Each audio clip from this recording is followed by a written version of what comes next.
का स्कूल था कि हम वो अपना बोरी जो थी वो साथ ही लेके जाते थे। तो वहाँ पढ़ते रहे। सब्जेक्ट में आपकी कॉम्पिटेंसी जो है वो किस हद तक, आप किस हद तक उसमें कमांड रखते हैं, ये चीज़ मैटर करती है। अक्सर जो सोसाइटी में है ना कि सिफारिश के बगैर कुछ नहीं होता या 2 नंबरी से, ये गलत असर है। सिफारिश की सीढ़ी पे वही लोग चढ़ते हैं जिनमें दम खम जिनके पाँव कमजोर होते हैं। बिस्मिल्लाहिर्रहमानिर्रहीम। बातचीत प्रोग्राम से मैं हूं आपका मेज़बान वसीम अकरम गिरेवाल। किस्मत साज की सीरीज़ में आज हम जिन शख्सियत की स्टोरी आपके साथ लेके आए हैं, जिनकी केस हिस्ट्री आप लोगों के पास लेके आए हैं, क्योंकि जब आप अभी तो इनकी एक शॉर्ट वीडियो में इनका एक मुख्तसर इंटरव्यू देखेंगे, नेक्स्ट ऑडिशन के अंदर आप किस्मत साज में इनकी केस हिस्ट्री पढ़ेंगे भी। ये बहुत सारे स्टूडेंट के लिए, बहुत सारे नौजवानों के लिए मशाल राह हैं, रोल मॉडल हैं। इनका शुमार ऐसे लोगों में होता है जिन्होंने अपनी ज़िंदगी में अचीव किया और अपने बलबूते पे किया। मैं इनको मिलने के लिए बहुत एक्साइटेड था, क्योंकि इनकी अपनी ज़िंदगी में अचीवमेंट तो हैं ही, साथ साथ ये एक इंतहाई क्रिएटिव और इंटेलेक्चुअल पर्सन भी हैं। बहुत अच्छे शायर भी हैं, बहुत अच्छे इंसान भी हैं। जी, आपकी मुलाकात करवाते हैं शफ़क़तुल्लाह मुश्ताक साहब से, जो डायरेक्टर हैं एंटी करप्शन पंजाब के।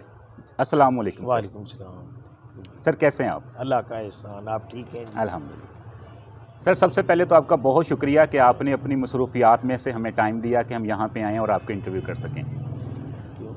मैं भी आपका ममनून और मशकूर हूँ कि आपने इस तरह आपने बात का आगाज़ किया कि आप मेरे बारे में अच्छा ख्याल रखते हैं, तो आपका शुक्रिया कि आपने वक्त निकाला और आज का जो इंटरव्यू है वो हमारा भी आप लेने जा रहे हैं, तो इसके लिए बड़ा शुक्रिया। कोई मसला नहीं सर, ये हमारे लिए एक एज़ाज़ की बात है कि आप जैसे कामयाब और मुस्बत लोगों की जो स्टोरीज़ हैं हम आज के नौजवानों तक पहुंचा सकें। तो सर, आप हमें और हमारी किताब पढ़ने वालों को और चैनल के जो हमारे नाजरीन हैं उनके लिए थोड़ा सा बताएं कि आपका बचपन कैसा गुजरा और आप क्या बनना चाहते थे? बचपन तो यही हमारा ही नहीं, ये जो गांव जहां हम आज बैठे हैं इसी गलियों में गुजरा।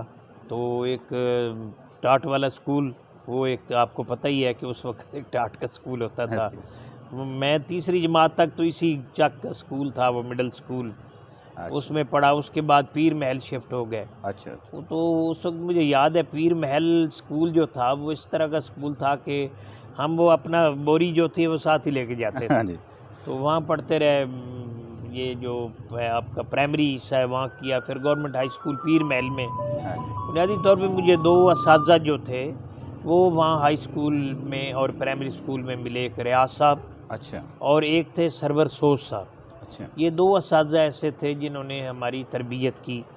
हमारी एजुकेशन की बैकग्राउंड वैसे भी थी, चूँकि मेरे जो वालिद साहब थे उनका ताल्लुक भी एजुकेशन डिपार्टमेंट से था। अच्छा। हाँ, तो इस लिहाज से जो ये हमें एक था कि एक एजुकेशन में हमारे एक टेक ऑफ जो था वो वालिद साहब की वजह से हुआ। बाद में असातिज़ा इस तरह के मिले, तो मैट्रिक जो थी वो अच्छे नंबरों से की। उसके बाद मैं गवर्नमेंट कॉलेज फैसलाबाद में चला गया। अच्छा। वैसे तो यहाँ भी एक कॉलेज था, लेकिन मेरे वालिद साहब का जो ख्याल था वो उनका ख्याल ये था कि अच्छे इदारों में अगर बच्चों को पढ़ाया जाए तो उनमें कॉन्फिडेंस आता है। बिल्कुल।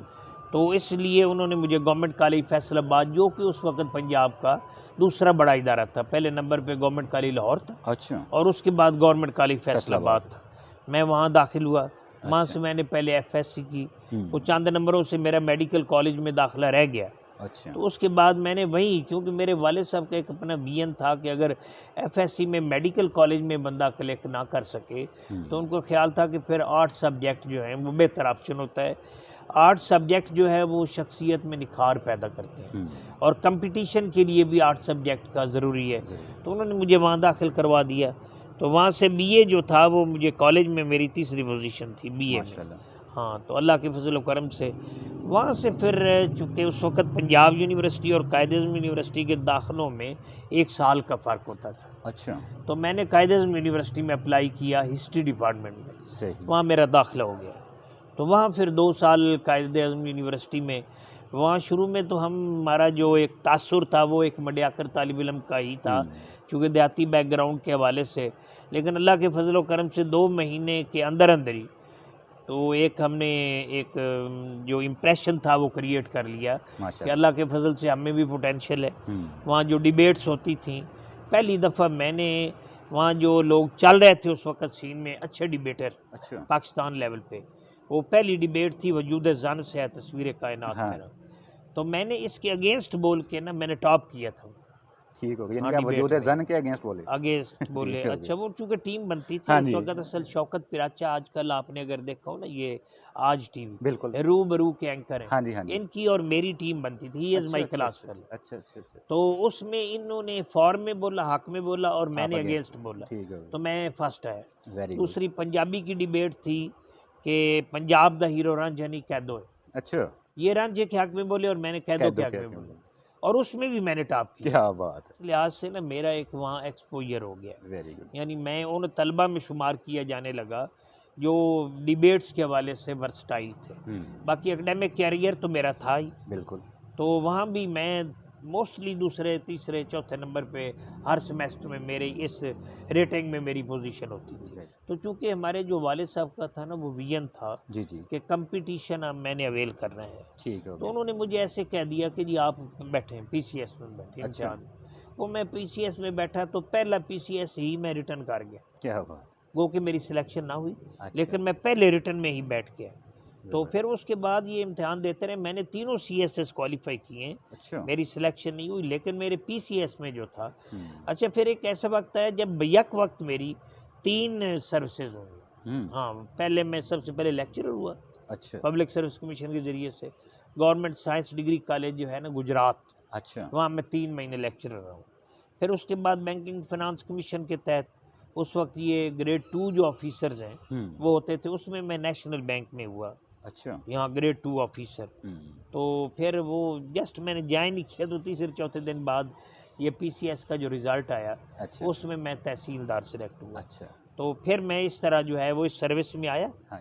फिर अल्लाह के फजल व करम से हमेशा, हालांकि जब मैं ये ट्रेनिंग में था तो एक तासर था जी जी। कि जी सिफारिश के बगैर पोस्टिंग नहीं होती जी, बड़ा मसले मसाइल होते हैं, लेकिन अल्लाह का लाख लाख शुक्र है कि मैंने कभी अपनी पोस्टिंग के लिए सिफारिश नहीं की। क्या बात। लेकिन एक सिफारिश ज़रूर थी, हाँ जी। और वो हार्ड वर्क था, क्या बात। नेक नियती थी और ईमानदारी थी। क्या बात। ये 3-4 चीज़ें जो है ना वो मैंने अपनी ज़िंदगी का शार बना लिया था, और इसी ने हमें आगे ऐसे जो है ना वो पुश किया कि अल्लाह के फजल से मैंने अच्छी पोस्टिंग्स की हैं। मैं तहसीलदार रहा, मजिस्ट्रेट रहा, एसी रहा, एडिशनल डिप्टी कमिश्नर रहा, एडिशनल कमिश्नर रहा। फिर मैं डायरेक्टर एंटी करप्शन, मैंने 2 तो रीजन्स किए हैं, फैसलाबाद मेन रीजन है अच्छा। एंटी करप्शन के हवाले से, मैं यहाँ रीजनल डायरेक्टर रहा। फिर मैं रीजनल डायरेक्टर साहिवाल रहा। फिर उसके बाद अब मैं जो हूँ डायरेक्टर एडमन जो हूँ ये एंटी करप्शन हेड क्वार्टर पे हूँ। अच्छा। तो ये मैंने देखा है जी कि अगर आप नेक नियति से जी जी। और स्टेट के साथ आपकी जो है ना कमिटमेंट जो हाँ जी। ओनरशिप है, इसमें कोई लग्जश ना आए, और देखने वाले, क्योंकि overall the society is the जज। हाँ जी। लोग जज हैं, लोगों को पता होता है कि क्या हो रहा है। हाँ जी। मैं अगर ये कहूँ कि मैं चीज़ें छुपाऊँ, मैं लाख छुपाता फिरूँ, मेरे छुपाने से चीज़ें छुपेंगी नहीं। देखने वाले भी नज़र रखते हैं, उनको पता होता है कि क्या हो रहा है। तो अगर आपका दामन साफ है, आपके यहाँ एक लाइन ऑफ डायरेक्शन मौजूद है कि आपने किस तरह मूव करना है, और आपकी कमिटमेंट, हाँ जी, और स्टेट की आपने ओनरशिप लेनी है, हाँ जी, और फिर जब आप ले लेंगे ना, फिर रेसिप्रोकेट हो रही होती हैं चीज़ें, हाँ, स्टेट आपकी ओनरशिप लेती है। क्या बात। तो ये वो अगर चीज़ें हम करें, तो मैं नहीं समझता कि, मैंने तो ज़िंदगी में यही देखा है कि अगर ये चीज़ें आप इस अंदाज से करते हैं, हाँ जी, तो फिर आपको कोई रोक नहीं सकता। क्या बात। सर आपसे मैं पूछना चाहूँगा, आपने बताया कि आपके वाला साहब एजुकेशन डिपार्टमेंट में थे, क्या वो टीचर थे? मेरे वालिद साहब बेसिकली टीचर थे। अच्छा। उन्होंने हमेशा इंग्लिश पढ़ाई। लेकिन अच्छा, मुझे एक चीज़ समझ नहीं आई, सॉरी मैंने आपकी बात काट दी, कि आमतौर पर कहा जाता है कि चिराग तले अंधेरा, या बड़े दरख्त के नीचे छोटे पौधे नहीं परवान चढ़ते। तो इसके पीछे क्या रीज़न थी कि आपके वालिद भी टीचर थे और माशाल्लाह आपने भी तालीम में अच्छे, जो आपके बाकी बहन असल भाई मेरे थे? वालिद साहब जो थे ना, बड़े विजनरी आदमी थे। हाँ अब जी। चूँकि मैं कहूँ तो शायद यही मुबालगा राई होगी, लेकिन ये एक हकीकत है। नहीं, मुझे उनके सर विजन का ना आपकी एक बात से अंदाज़ा हुआ कि जैसे आपने कहा कि अगर साइंसेज़ में बंदा डॉक्टर इंजीनियर नहीं बन पाता, तो उसको हाँ, ह्यूमैनिटीज़ में या आर्ट्स में आ जाना हाँ, चाहिए। उनका या ये हमारी एक हाँ। स्टीरियोटाइप सोच है अवाम की कि शायद साइंस पढ़ के ही इंसान कामयाब होता है। तो ऐसे जितने भी हमारे जो नाज़रीन आज नौजवान देख रहे हैं, उनके लिए एक बहुत बड़ा मैसेज है कि किसी सब्जेक्ट का कोई स्कोप नहीं है। किसी मजमून ने आपको कामयाब नहीं करवाना, ये आपकी काबिलियत है। आपके सामने एक मिसाल बैठे हैं जिन्होंने आपको अपने खुद से अपनी स्टोरी सुना रहे हैं, बता रहे हैं कि उनके वालिद का चूंकि एक विजन था, इसलिए उन्होंने इनको गाइड किया कि कोई मसला नहीं, अगर साइंसेस में कामयाबी नहीं मिली, आप आर्ट्स में आएँ और आप मुकाबले में जाएँ, और अल्लाह ताला आपकी मेहनत बिल्कुल नहीं रखता। अच्छा, इस बात पे मेरे वालिद साहब ने मुझे कई दफ़ा कहा था, सर। और अब ये मेरा तजुर्बा है, जी, जी। सब्जेक्ट मैटर नहीं करता। हाँ जी। सब्जेक्ट में आपकी कॉम्पिटेंसी जो क्या है वो बात किस हद तक, आप किस हद तक उस पे कमांड रखते हैं, बिल्कुल सही बात। ये चीज़ मैटर करती है। अब देखें ना, आप वैरायटी में शोबाजात हैं, हाँ जी, आपका क्या ख्याल है सिर्फ फिज़िक्स के लोग थोड़े मशहूर हुए हैं? सही बात है। अच्छा, पॉलिटिकल साइंस के लोगों ने शोहरत हासिल की है, हाँ हिस्ट्री के जी, लोगों ने शोहरत हासिल की है, इवन फिजिकल एजुकेशन देख रहे हैं, कितने-कितने स्पोर्ट्समैन आपके यहाँ पैदा ऐसे ही। हुए हैं।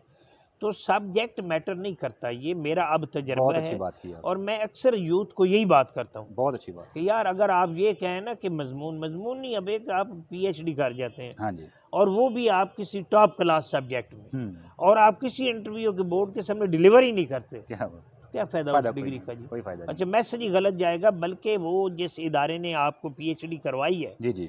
उसका मैसेज गलत जाएगा हाँ कि जी, उस इदारे के हाँ को पल्ले कुछ ही नहीं है, या उनका क्वालिटेटिव एजुकेशन ही नहीं है। बिल्कुल सही बात। क्योंकि क्वांटिटेटिव एजुकेशन मैटर नहीं करती, ऐसे ही है, मैटर करती है क्वालिटेटिव क्वालिटेटिव एजुकेशन। एजुकेशन। 1000 बंदा आप ग्रेजुएट कर लें, और हाँ जी, उनमें से 2 जो हैं वो डिलीवर करने की पोजीशन में और बाकी ना हो, नहीं है, उस तालीम का फ़ायदा ही कोई नहीं। बिल्कुल सही है।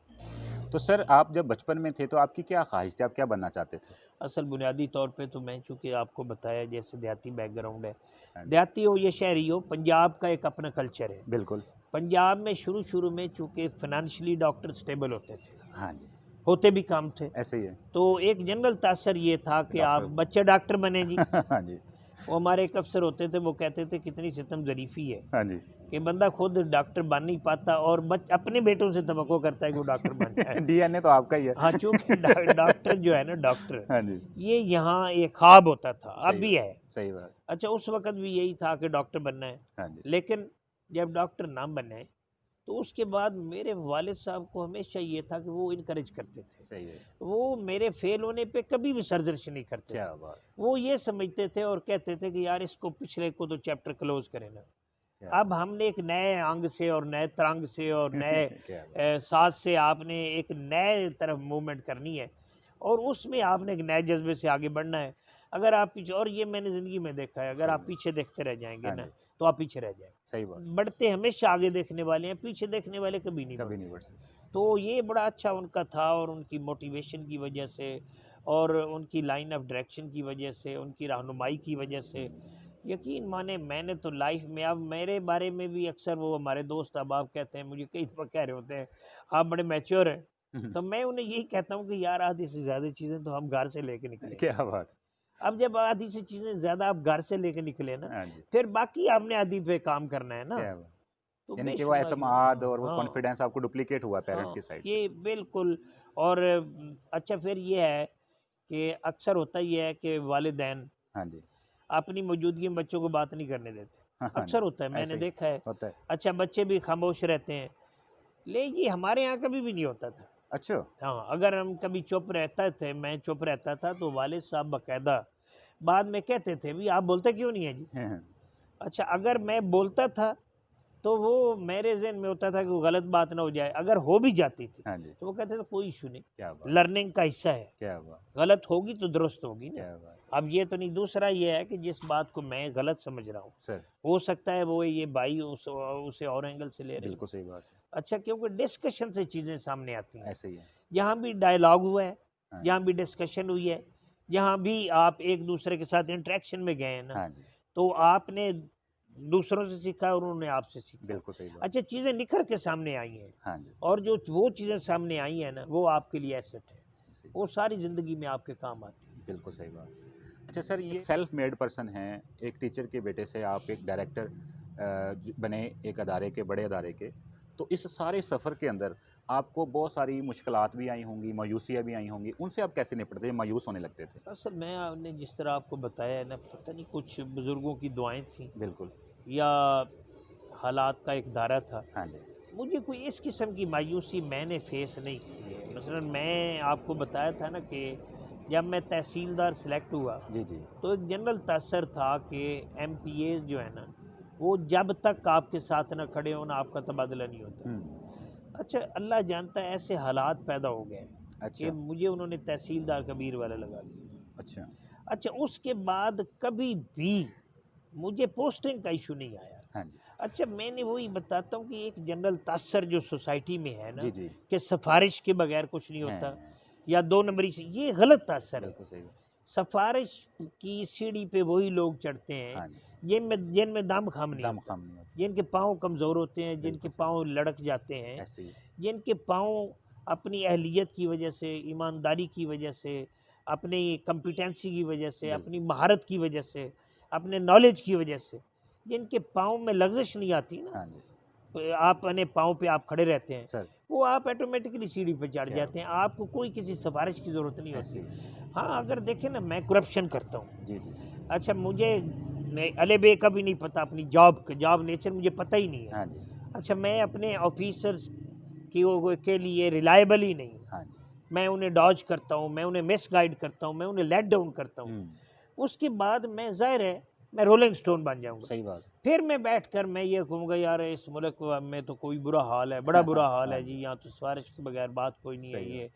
तो मेरा अपना ये ख़्याल है कि अगर आप अपने अंदर सलाहियतें और अहलियत पैदा कर लेते जी हैं जी और नेक नियति से इदारे के लिए आपकी कोई आप सूदमंद होते हैं ना, हाँ तो फिर आपको इदारे के दरवाजे आप पर बंद नहीं होते। क्या बात की यानी कि जितने भी हमारे नौजवान हमें सुन रहे हैं या पढ़ते हैं उनके लिए शफ़क़तुल्लाह मुश्ताक साहब ने एक बड़ा खूबसूरत मैसेज दिया है कि अगर 3 चीज़ें आपके पास हैं, आपकी नीयत अच्छी है, आप मेहनत कर रहे हैं और दिल लगा के कर रहे हैं और आपके अंदर काबिलियत है, तो अल्लाह ताला आपकी मदद करता है। कोई आपको सिफ़ारिश की ज़रूरत नहीं पड़ती, वो नीली छतरी वाला सबसे बड़ी आपकी सिफ़ारिश है। तो सर आप अपनी ज़ाती ज़िंदगी में कैसे हैं? अपने घरवालों को प्रॉपर टाइम दे पाते हैं हाँ, इतनी मेरा मसरूफ़ तो के शुरू में ही जो है, मेरा हमेशा ख्वाहिश रही है, बल्कि सोच है मेरी, हाँ जी। कि अगर आप ज़िंदा हैं ना, जी, जी। तो ज़िंदगी का इर्द-गिर्द के माहौल के लोगों को एहसास दिलाएँ, क्या अगर आप ज़िंदा हैं। क्या बात!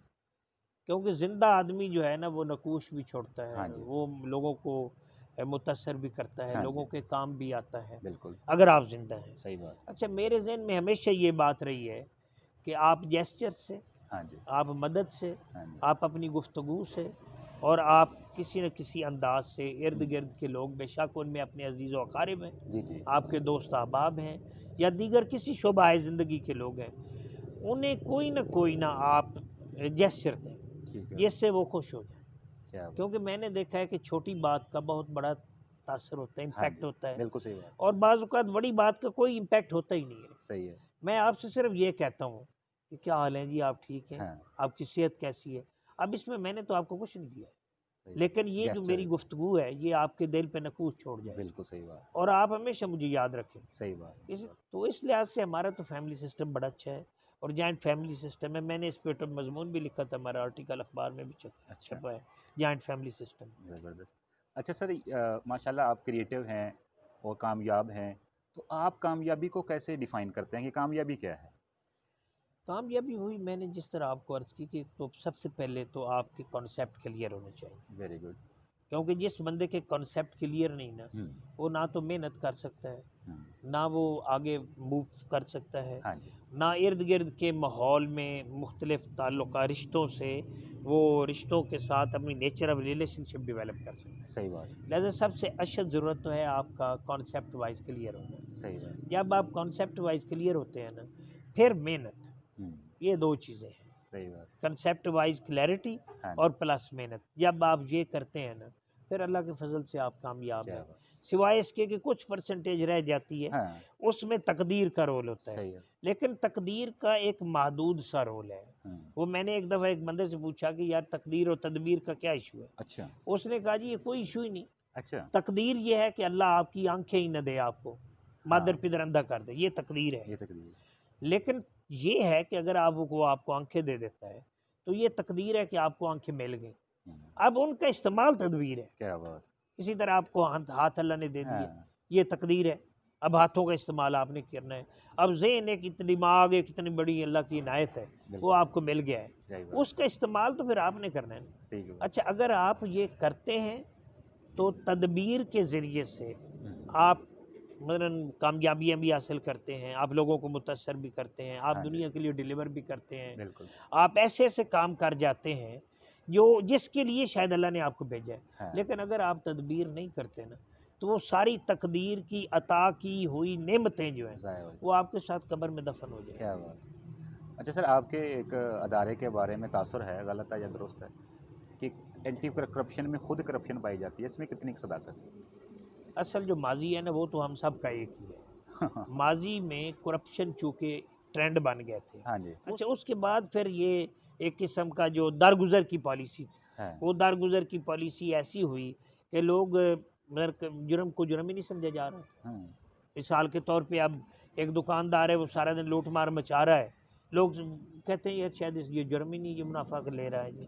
अच्छा मेरी एक बंदा यहाँ सरे बाज़ार मेरी तौहीन कर रहा है, तो मैं समझ रहा हूँ कि यार ये बस दिमाग ख़राब है, दुरुस्त हो जाएगा जी। मैं ला इसमें हरकत में ही नहीं आ रहा। सही बात। अच्छा ये था दरगुज़र की पॉलिसी, हाँ जी। लेकिन इसको बढ़ते बढ़ते क्वांटम इतना ज़्यादा हो गया हाँ। कि फिर लोगों ने महसूस किया कि यार ये जो करप्शन है ये तो अब दीमक बन गई है बिल्कुल। और हमारी सारी चीज़ों को ये चाट गई है। हाँ। फिर एक अब जो है ना, बहरहाल क्रेडिट आपको देना पड़ेगा प्राइम मिनिस्टर को कि प्राइम मिनिस्टर ने जब इसको एज ए एजेंडा लिया है, हाँ। तो एक शोर मचाया है कि यार आपको तो करप्शन ले दे गई है। ऐसे ही। अच्छा करप्शन पे अब भी अमली इकदामात वो हो रहे हैं या नहीं, लेकिन लोगों ने सोचना शुरू कर दिया। सही बात, यार अवेयरनेस आ गई, क्योंकि किसी चीज़ को ख़त्म करने के लिए ना कानून के साथ साथ आपको अवेयरनेस लागू करना। अवेयरनेस के बगैर कुछ नहीं होता। अब मीडिया ही ले लें, अब मीडिया के ये नहीं है कि मीडिया की सारी चीज़ें ही बेहतर हैं, लेकिन और अगर बिदात इसमें हैं भी ना, तो इसकी जो एक अच्छी चीज़ है ना कि ये अवेयरनेस फैला रहा है, वो बाकी सारी चीज़ों को खा जाती है। अब करप्शन के बारे में अवेयरनेस आ चुकी है। दूसरा जो आप फरमा रहे हैं ना, एंटी करप्शन के अंदर यकीनन करप्शन है। वो क्यों है?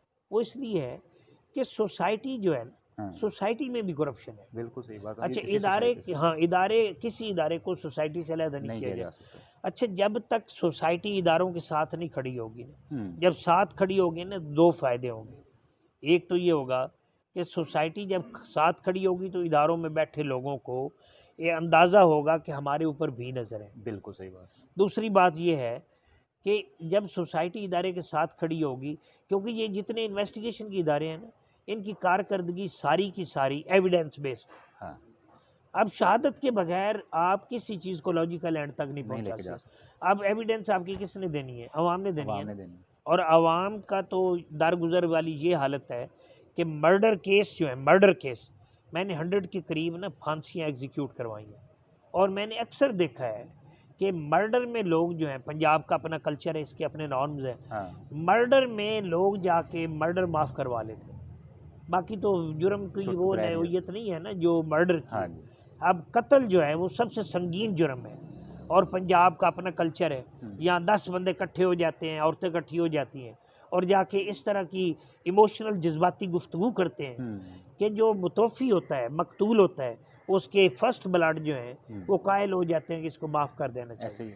तो जब तक आवाम इदारों के साथ नहीं खड़ी होती ना, उस वक्त तक एंटी करप्शन तो क्या कोई इदारा भी काम नहीं कर सकता। तो सर आपने अवेयरनेस की बात की, आखिर में आपसे ये पूछना चाहूँगा कि आप माशाल्लाह डायरेक्टर हैं हेडक्वार्टर एंटी करप्शन के, तो जो हमारे आम लोग हैं, आम शहरी हैं, अगर ये अपनी इर्द गिर्द करप्शन होती देखें या उससे तंग हों, तो उनको क्या करना चाहिए? उनके लिए एक अवेयरनेस मैसेज। असल देखें इस वक्त ने एंटी करप्शन एक ऐप बनाई है। अच्छा। हाँ, एंटी करप्शन ऐप। हाँ। अच्छा उस पर इन्होंने फैसिलिटेट की है पब्लिक को। अच्छा। कि आपको दफ्तर जाने की ज़रूरत ही नहीं। अच्छा। आप उस ऐप पे आएँ और आप अपनी कंप्लेंट जो है ना वो दर्ज करवा दें विद योर सेल नंबर। अच्छा इनके चूँकि अब ऑफिस ज़िले लेवल पे भी हैं एंटी करप्शन वालों, वहाँ जो भी रेलेवेंट ऑफिस होगा ना वो सर्कुलेट हो जाएगी वो जो आपकी कंप्लेंट है। अच्छा। तो वो लोग ऑटोमेटिकली आपसे रब्ता करेंगे। ठीक हो गया। अच्छा अगर तो कोई बंदा आपसे पैसे मांग रहा है, हाँ जी, तो इमीडिएटली वो रेड मैनेज करेंगे और बंदा रेड हैंडेड पकड़ लेंगे। और अगर कोई आपकी कंप्लेंट है दीगर, हाँ जी, तो उस पर भी वो फौरी कार्रवाई करेंगे। अच्छा एंटी करप्शन का जो अभी चल रही है ना फेज, इससे पहले भी ये ट्रेडिशनल मोड में चल रही थी। अच्छा। अब ये ट्रेडिशनल मोड में नहीं चल रही, अब ये अग्रेसिव हुई है। ठीक है, ये फॉरवर्ड निकली और खेल रही है। ऐप का नाम क्या है उसका हमारे नाजरीन के लिए? ये anti corruption app. Anti corruption app, ये उस पे जाए ना आप, तो ये आपको सारा वो पता चल जाता है कि किस किस तरह वहाँ जो है। अच्छा, अब इन्होंने ये किया है कि डायरेक्ट मॉनिटरिंग शुरू करवा दी है पंजाब के महकमों, सरकारी महकमों। अच्छा। अब अगर ये इवन अखबारों के ज़रिए से जी जी। अगर कोई अखबार आती है या इलेक्ट्रॉनिक मीडिया के ज़रिए से कोई चीज़ रिफ्लेक्ट होती है, हाँ जी। तो पहले होता था कि कोई दरख्वास्त दिंदा आता था, वो आएगा नहीं आएगा। अच्छा, वो आते थे, बाद में पैसे लेके बैठ जाते थे। बेशुमार कंप्लेनेंट्स ऐसे हैं जो ब्लैकमेल करने के लिए।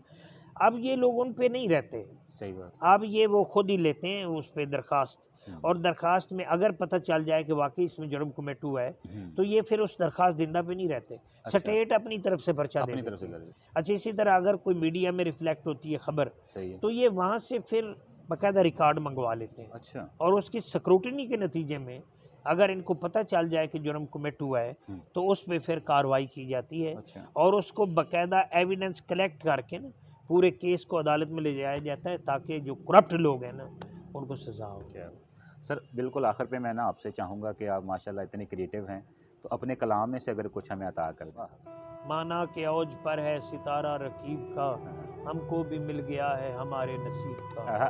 वाह। शायद कोई गलत भी तो मैंने नहीं किया, जी। हर रोज़ सोचता है ये बच्चा गरीब का। ये देखते ही देखते जो आग लग गई, क्या? ये देखते ही देखते जो आग लग गई, उस वक्त मैंने समझा वो खुतबा खतीब का। वाह। देखी न जा सकी मेरे चेहरे की मुर्दनी, देखी न जा सकी मेरे चेहरे की मुर्दनी, लाया बदल बदल के वो नुस्खा तबीब का। बहुत अच्छा। शफकत दिलों के फासले होने न पाए ख़त्म, लेकिन तमाम हो गया किस्सा जरीब। वाह, क्या बात है जी। मेरा तो दिल ही नहीं कर रहा था कि बात को ख़त्म करूं, लेकिन उनकी मसरूफियत को देखते हुए हमें आज के प्रोग्राम को ख़त्म करना पड़ेगा। तो मज़ीद आप इनकी लाइफ के बारे में डिटेल जानने के लिए मैं फिर से कह रहा हूं कि किस्मत साज की जो अगला एडिशन है उसको ज़रूर पढ़िएगा। और मेरा आज जो एक यकीन का लेवल था, एक एतमाद था, उसमें बहुत ज़्यादा इजाफा हुआ है, बूस्ट किया है कि यकीनन आप सिर्फ मेहनत से, आप अपनी कॉम्पिटेंसी से, आप अपने एतमाद से ज़िंदगी में आगे बढ़ सकते हैं। तो खुश रहें, अपने इर्द गिर्द लोगों का बहुत सारा ख्याल रखें। सर, आपका भी बहुत शुक्रिया कि आपने हमें यहाँ पे टाइम दिया। अल्लाह ताला आपका हामी नासिर है। अल्लाह।